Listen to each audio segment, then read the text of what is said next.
Hello everyone.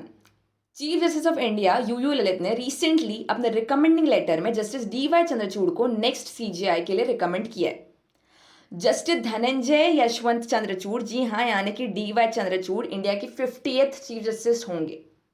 He is the son of India's longest serving chief justice Y V Chandrachud. और आपको जान के हैरानी होगी या फिर हंसी आएगी ये जानकर कि अपने पिताजी के बहुत सारे जजमेंट्स को ये ओवररूल अब तक कर चुके हैं।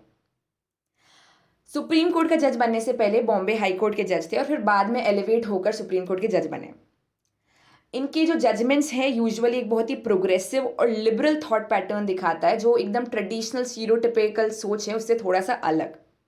जब इनकी प्रोग्रेसिव थॉट की बात कर ही रहे हैं तो कुछ ऐसे जजमेंट्स की भी बात कर लेते हैं जहाँ पर ये लिबरल थॉट्स और प्रोग्रेसिव थॉट्स हमें दिखाई दी हैं, जिससे कि हमें पता लग सके थोड़ा सा अपने नेक्स्ट सीजेआई के बारे में, और थोड़ा सा ये भी समझ आ सके कि आगे के जो जजमेंट्स हैं इनके वो किस प्रकार के रहने वाले हैं।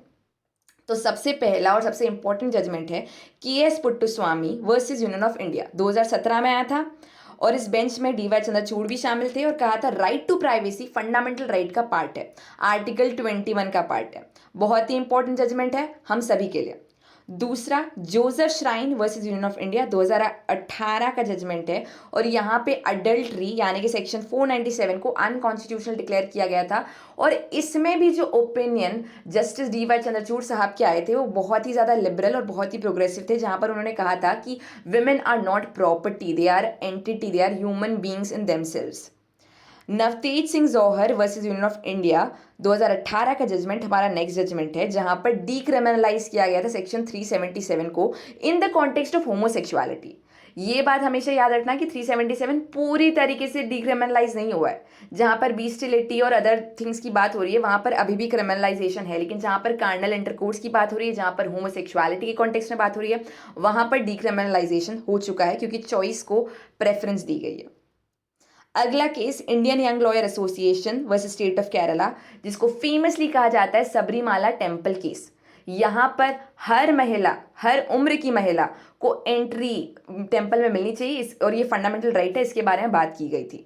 इस बेंच के अंदर भी जस्टिस डीवाई चंद्रचूड़ के जो ओपिनियंस आए थे वो बहुत अलग तरीके से हाईलाइट किए गए थे। इसके अलावा एक बहुत ही रीसेंट केस जो हम लोगों ने पिछले वीक वाले सेगमेंट में सुप्रीम कोर्ट वीकली में डिस्कस किया था, X versus principal secretary health and family welfare department, 2022 का जजमेंट, जो कि पिछले वीक में ही हमने डिस्कस किया है। इस केस के अंदर MTP एक्ट यानी कि medical termination of pregnancy act को बहुत ज़्यादा ब्रॉडन किया था। मैरिड और अनमैरिड महिलाएं दोनों के पास ही इक्वल तरीके से अबॉर्शन के राइट्स हैं, टर्मिनेशन ऑफ प्रेगनेंसी के राइट्स हैं। इसके अलावा भी इनकी जजमेंट्स की लिस्ट कुछ कम नहीं है। हम इस बारे में बात करें तो शायद 2-3 सेशंस भी कम पड़ जाए, लेकिन आप लोगों के सामने कुछ ऐसे हाईलाइटेड जजमेंट्स के बारे में बात करना चाहती थी जो बहुत ही बात ब्रेकिंग हो और जिससे कि आपको एक आइडिया लग सके इनके प्रोग्रेसिव और लिबरल माइंडसेट के बारे में।